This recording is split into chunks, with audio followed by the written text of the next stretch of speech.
trying to decide what insulation is the best for your red iron metal building? In this video, we're breaking down the pros, cons, and what really matters when insulating your building the smart way. Let's go.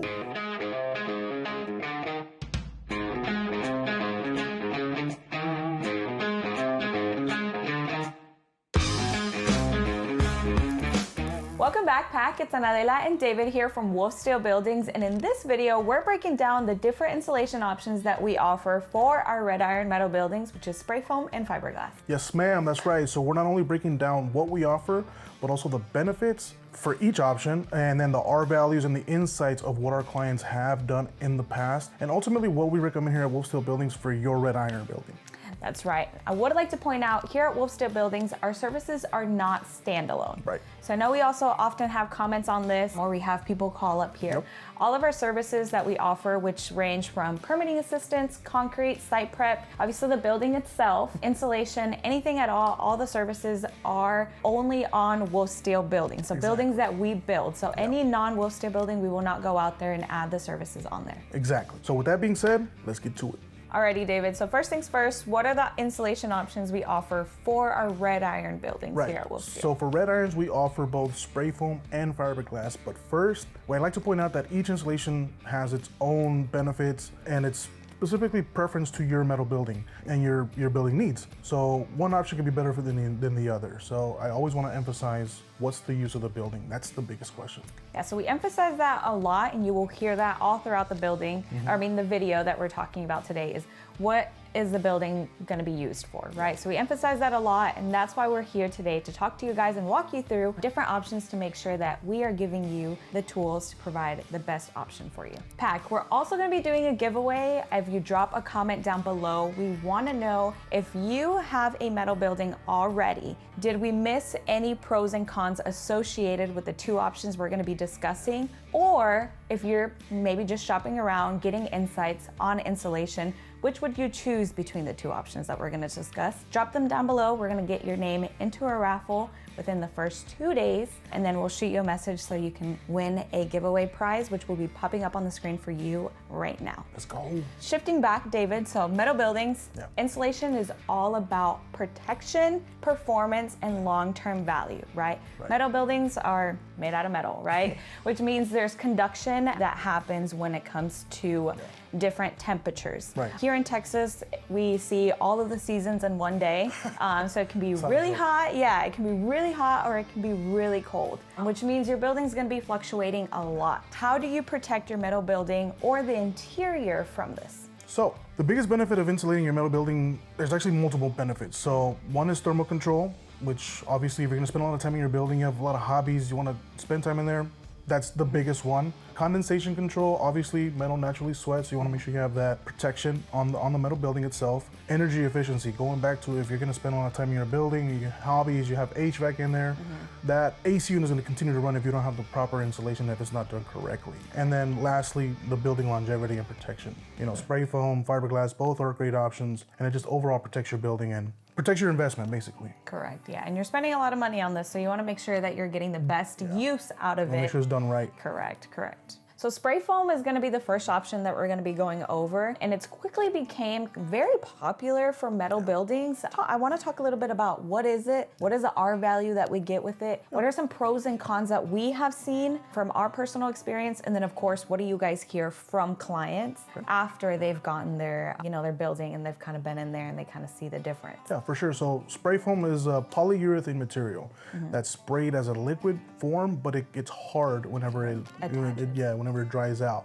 So attaching itself to the sheet panel, the metal building itself, it creates a moisture sealed layer. At WolfSteel, we only do closed cell spray foam because that's what attaches better to the metal building. Correct, yeah. So R value is very, very important. Anytime you're talking about insulation, what is the R value that you're getting out of it? What is it associated with the spray foam? Specifically closed cell spray foam, which is the one that we do. Right, so closed cell spray foam, rule of thumb per inch is an R value of 7. So if you're gonna do 2 inches, obviously 14, 3, 21.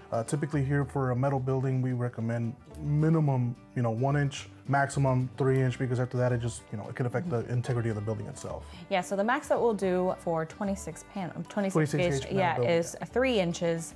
And then from there, there's different options that you have in case you want to get more. Yeah. And then David, biggest one is pros and cons. So pros and cons that we're seeing clients look at. Yeah. What is that looking like? I'm gonna start off with the pros first. So obviously, it's a moisture barrier insulation. It's gonna help with that condensation that we talked about. A vapor barrier all in one as well. So based on studies, about 1.5 inch provides you an ideal vapor barrier.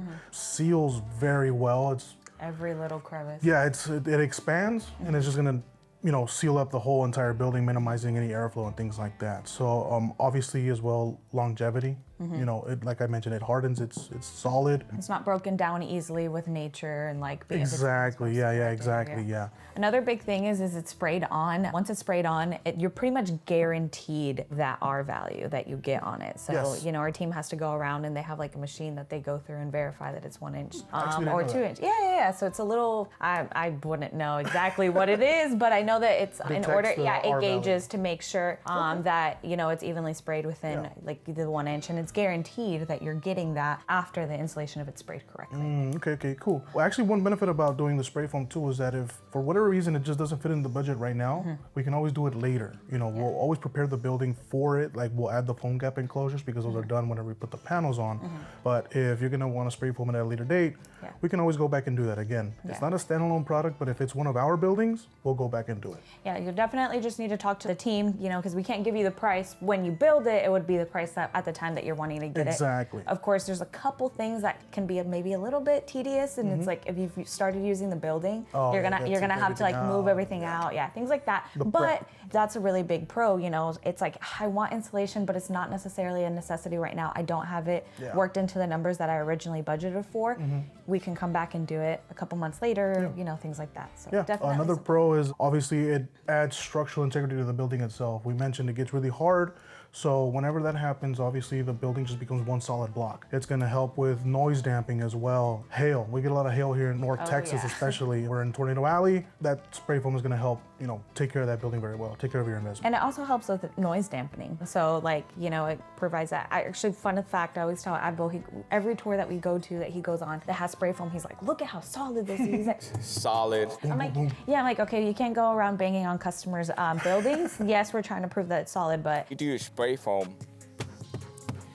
Definitely things that we see on there, but definitely great pros. Now there's also cons to everything. I think one of the biggest ones that we hear about spray foam and that we see very common in Facebook groups when people are trying to see which installation option is best for them is aesthetics. They tend to think that spray foam looks ugly. If it's done incorrectly. And that is going to be my answer to that. I think it is a con, and I think mainly because of the color. I think not only of like the application of it, but also the color that is associated with spray foam. Spray foam is naturally yellow. That's comes standard, and that's also the standard color that we do here. Some people do like a purplish black, like purple color. We don't use that though, but definitely something that's used in the industry. We use yellow, and I think this just goes, the way that we can combat this is like if you hire the correct person, this is something that you can do. And then also keep in mind there's different colors that you can paint the spray foam too, so definitely on there. So we do have a video on that, guys. I would like to point out, we will link it down below and linked up above, where we discuss painting spray foam and how it is that our process works, and then also give you guys insights on how pricing could work if that's something that you're interested in.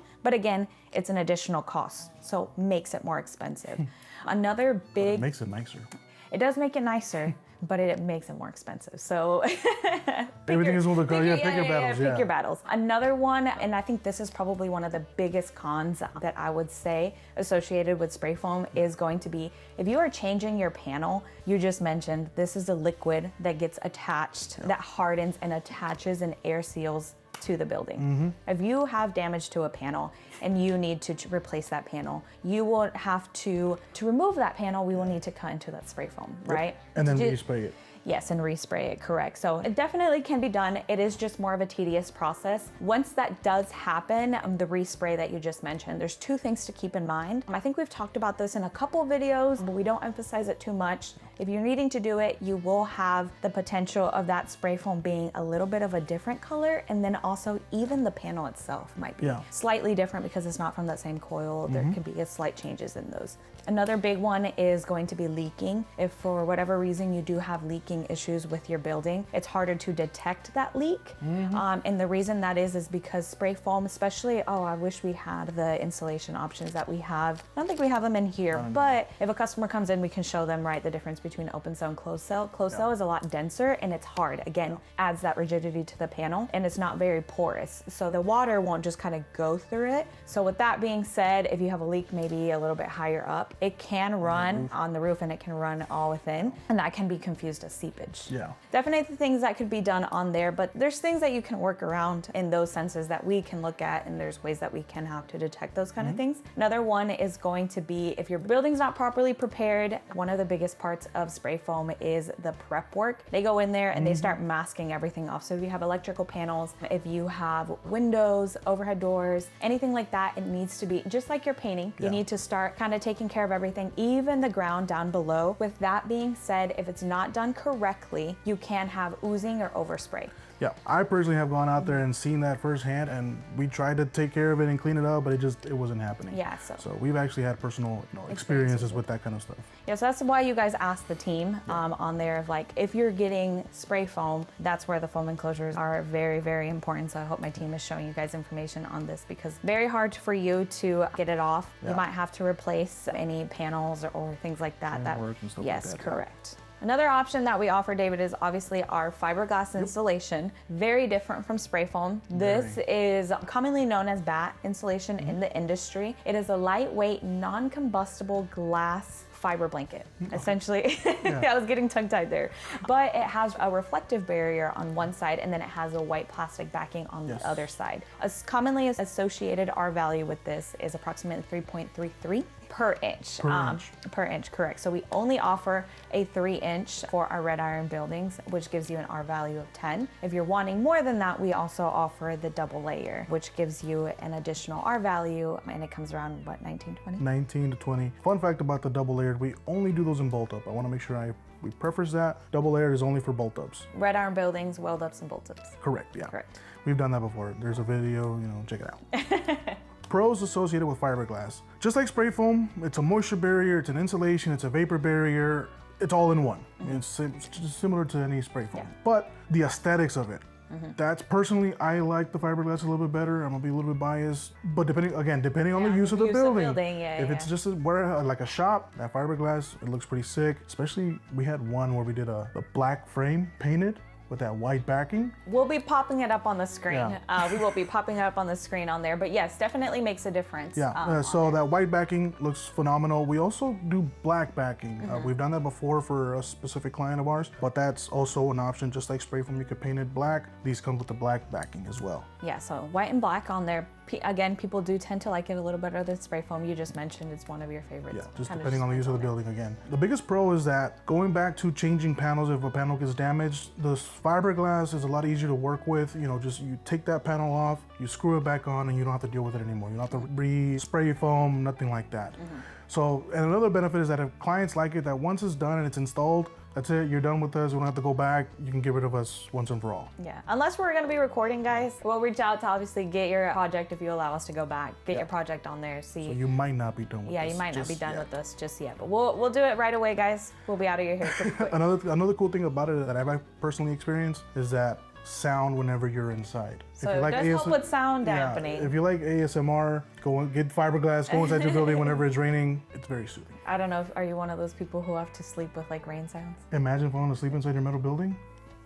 We're not condoning sleeping inside of your metal building, but yeah, unless you like ASMR. But one of the things that it does help with sound dampening, so it kind of helps. Like, again, it is a metal roof, so anything falling on it or like banging on it can cause sound on there.